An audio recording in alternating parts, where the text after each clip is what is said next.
प्यारे विद्यार्थियों, मैं डॉक्टर मोहनलाल खटीक, सहायक आचार्य राजेश पायलट राजकीय महाविद्यालय लालसोट, बीए प्रथम वर्ष के संस्कृत का जो द्वितीय प्रश्न पत्र है उसमें हम किरातार्जुनीयम के प्रथम सर्ग का अध्ययन कर रहे थे।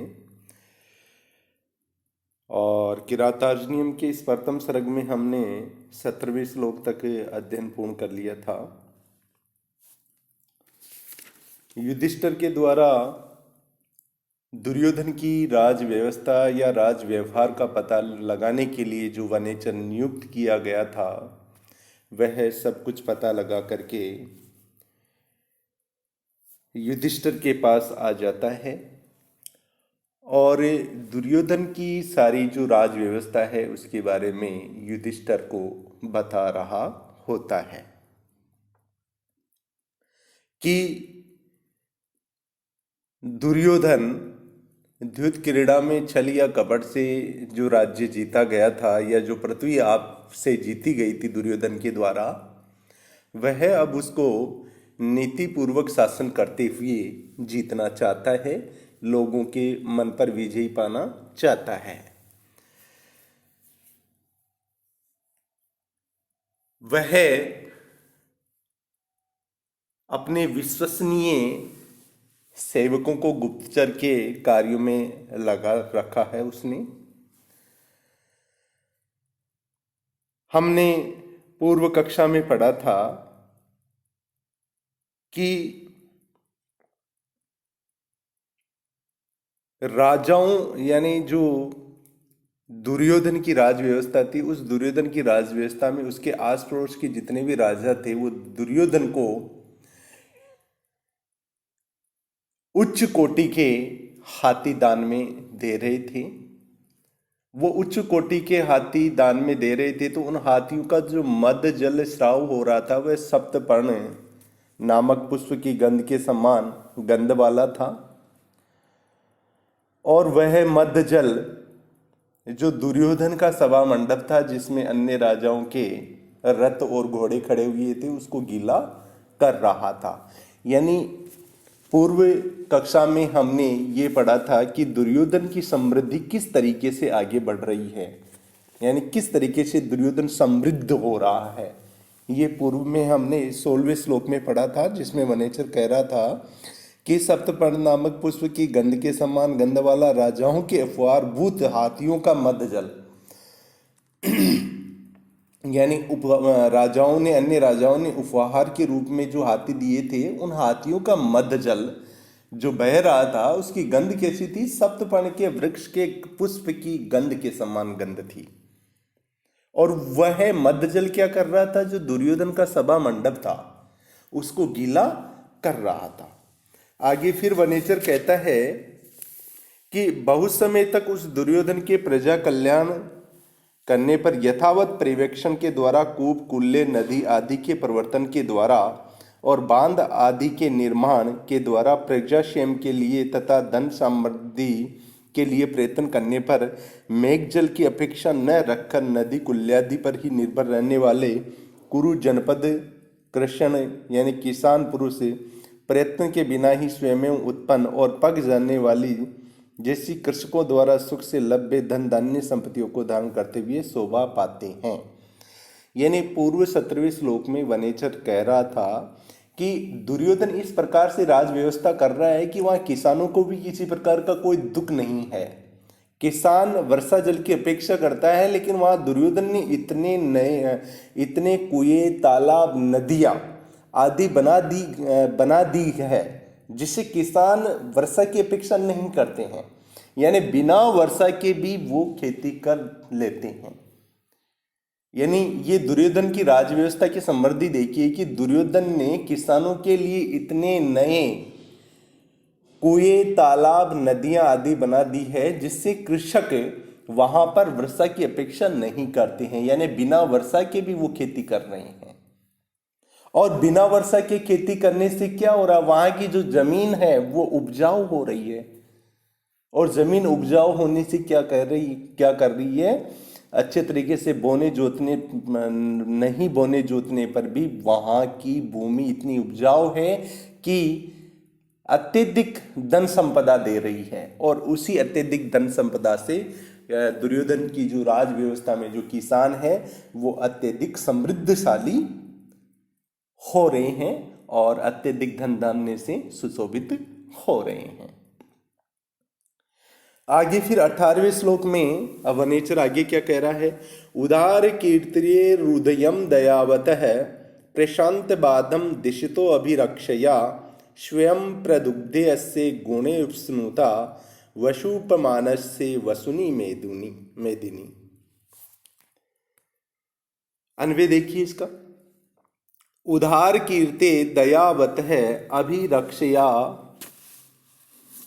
प्रशांत बाधम उदयम दिशतः वशुपमानस्य अस्य गुणै उपस्नुता मेदिनी वसुनी स्वयं प्रदुग्धे। उदार कीर्ति यानी उदार कीर्ति वाले उस राजा दुर्योधन की, दयावत है यानी दयालु राजा दुर्योधन के, अभिरक्षया यानी प्रजाजनों को दोनों ओर से रक्षित करने से या प्रजाजनों की सब ओर से रक्षा से, प्रशांत बाधम यानी उपद्रव शांत करने से या उपद्रव शांत करते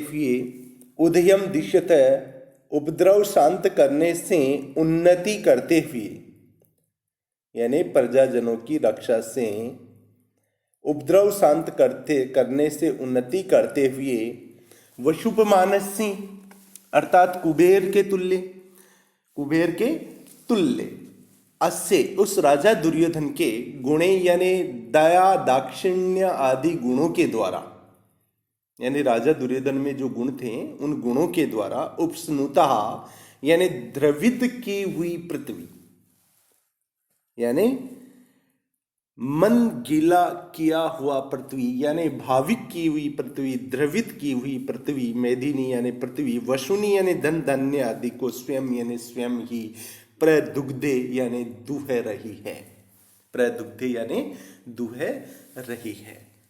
यानी जिस प्रकार कोई गाय होती है और चतुर मालिक उस गाय की इस प्रकार से सेवा करता है कि गाय स्वयं ही अत्यधिक दूध देती है, उसी प्रकार से उदार कीर्ति वाले दयालु प्रजाओं की रक्षा के लिए या प्रजाओं की रक्षा से, सर्वत्र प्रजाओं की रक्षा से उपद्रव शांत करने से उन्नति को प्राप्त करते हुए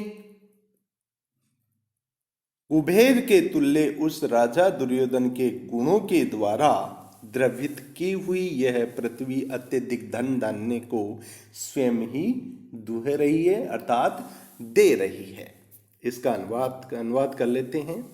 महायशस्वी दयालु सर्वत्र यथा योग्य संरक्षण द्वारा उपद्रव रहित लोकाभ्युदय संपादित करने वाले कुबेर तुल्य इस दुर्योधन के दया दाक्षिण्य आदि गुणों से उपस्कृत अथवा आद्रीकृत पृथ्वी धन स्वयं देती है।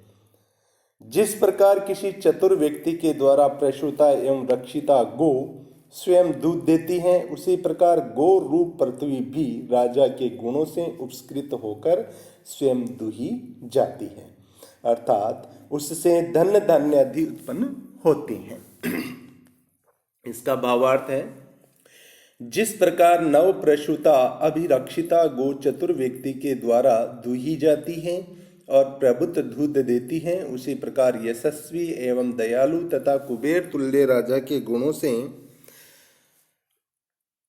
कुबेर तुल्य उस राजा दुर्योधन के गुणों से उपस्कृत पृथ्वी से स्वयं धन रूप दूध दुहा जाता है, अर्थात दुर्योधन द्वारा अभिरक्षित पृथ्वी धन धान्यादि स्वयं उत्पन्न करती है। प्यारे विद्यार्थियों, अब इस श्लोक का अपन व्याकरणात्मक टिप्पणी देखते हैं।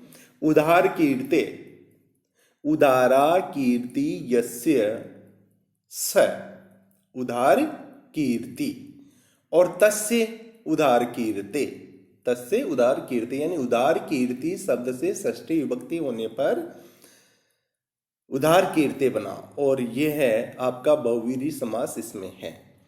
दयावतः, दया अस्य अस्ति इति दयावतः, दयावत दयावान, दया अस्य अस्ति इति दयावान, दया शब्द से मतु प्रत्यय करने पर दयावान बनता है, और फिर उस दयावान शब्द में षष्ठी विभक्ति लगाने पर दयावतः शब्द बनता है। क्या बनता है?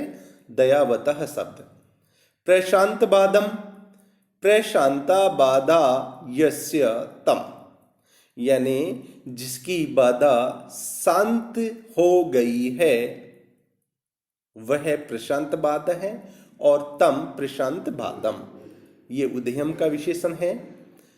आगे देखिए, अभिरक्षया, अभितः रक्षया, यानी सर्वत्र रक्षा से, दिशतः, दिश धातु से सत्री पढ़ते हैं, और फिर सत्री पढ़ते करने के बाद में षष्ठी विभक्ति है। प्रदुग्धे, प्र उपसर्ग पूर्वक दुहे धातु से लट लकार है, और उपस्नुता, उप और उप उपसर्ग पूर्वक स्नु धातु से निष्ठा अर्थ में तय पढ़ते हैं, और फिर तय प्रत्यय होने के बाद में टाप प्रत्यय करने से उपस्नुता शब्द बनता है। वशुपमानस्य, वशुः उपमानम यस्य तस्यः, वशुः उपमानम यस्य तस्य, षष्ठी विभक्ति एक वचन में वसुपमानस्य। चलिए प्यारे बच्चों, हम 19वें श्लोक का अध्ययन करते हैं। हम आपको मैं बता देता हूं कि ये जो किरातार्जुनीयम के अब तक हम सभी ने जितने भी श्लोक पढ़े हैं प्रथम सर्ग के, उन सभी श्लोकों में लगभग सभी में ही वंशस्थ छंद है। आपने अभी जो 18वां श्लोक पढ़ा है उसमें भी वंशस्थ छंद ही है, और 19वां श्लोक जो अपन पढ़ने जा रहे हैं उसमें भी वंशस्थ छंद ही है। वंशस्थ छंद की क्या विशेषता होती है कि वंशस्थ छंद के प्रत्येक पाद या चरण में 12 वर्ण होते हैं। और क्या होता है, इसका लक्षण क्या होता है वंशस्थ छंद का?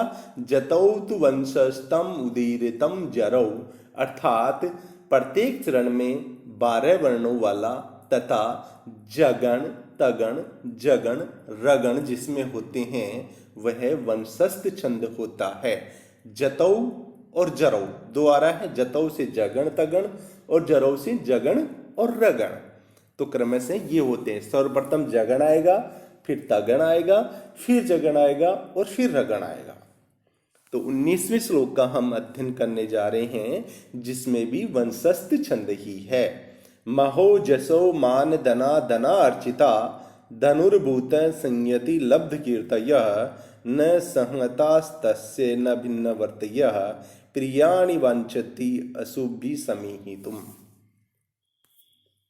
महोजसः, यहाँ ने महोजसः अर्थात ओज यानी पराक्रम, यानी महान पराक्रम वाले, महान पराक्रम वाले, यानी महोजस है अर्थात महत योज है ये साम, यानी महत ओज है ये साम, यानी महान ओज जिनका वे महोजस है, बहुवचन में है। मान धनहा, यानी मान ही धन है जिनका वे मान धनहा ते, ये भी बहुवचन में है। धना अर्चिताहा अर्थात धन धान्य आदि से जिनकी अर्चना की गई है, अर्थात पूजा की गई है, अर्थात सम्मानित किया गया है, यानी जिनको धन धान्य से सम्मानित किया गया है। संयति यानी युद्ध में, संयति यानी युद्ध में, लब्ध कीर्तयः अर्थात कीर्ति को प्राप्त करने वाले, लब्ध कीर्तयः यानी कीर्ति को प्राप्त करने वाले, न संहिता और गुट नहीं बनाने वाले, न संहिता और स्वामी के विरुद्ध गुट नहीं बनाने वाले, न भिन्न वर्तयः और स्वामी के विरुद्ध वृत्ति नहीं रखने वाले, यानी स्वामी के विरुद्ध जो व्यवहार नहीं रखते हैं।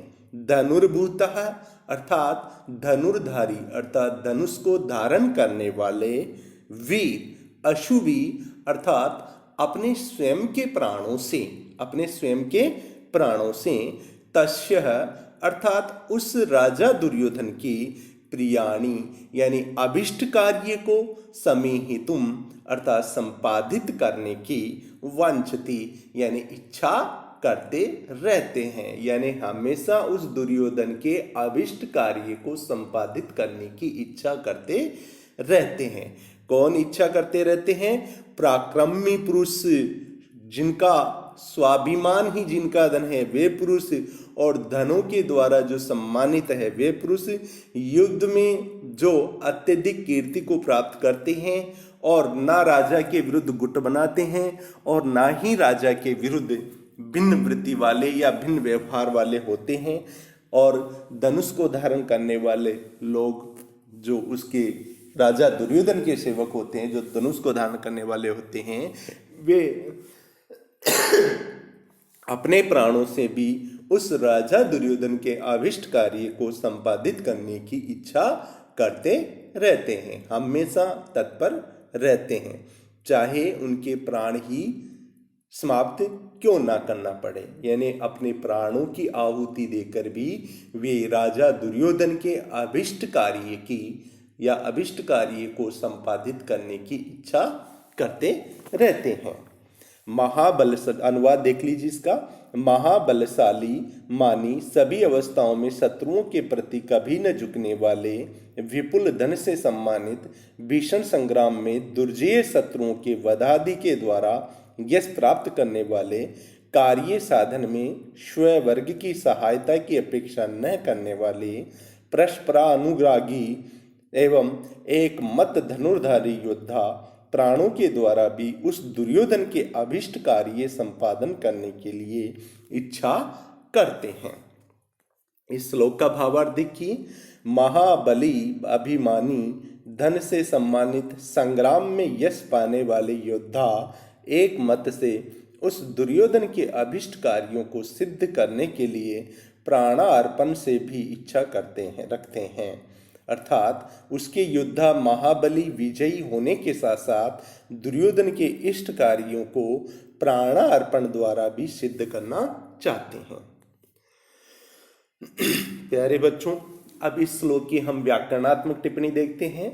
महोजस है, महति ओज है, ये साम ते, यानी जिनमें महान ओज है, जिनका, वे, मान धनहा, मानम एव धनम ये साम ते, यानी जिनका मान ही धन है, वे बहुवचन में है ये मान धनहा, और महोजस भी बहुवचन में है। धनार्चिता भी बहुवचन में है, धनई अर्चिता अर्थात धन के द्वारा सम्मानित। तृतीय तत्पुरुष समास है इसमें। संयति में कैसे बना संयति? समुपसर्ग पूर्वक यम धातु से क्विप प्रत्यय करने पर और फिर सप्तमी विभक्ति करने पर संयति बना है, जो अर्थ क्या हो गया इसका? युद्ध में लब्ध कीर्तयः, लब्धा कीर्ति यही, यानी जिनके द्वारा कीर्ति प्राप्त कर ली गई है वे लब्ध कीर्तयः। संहिता समुपसर्ग पूर्वक हन धातु से तय पड़ते हैं और समय ही तुम में समुपसर्ग पूर्वक यह धातु से तुमुन पढ़ते हैं। प्यारे विद्यार्थियों, आज का अध्ययन हम यही समाप्त करते हैं। आगे फिर हम अगले श्लोकों को लेकर के प्रस्तुत होंगे। तब तक के लिए धन्यवाद।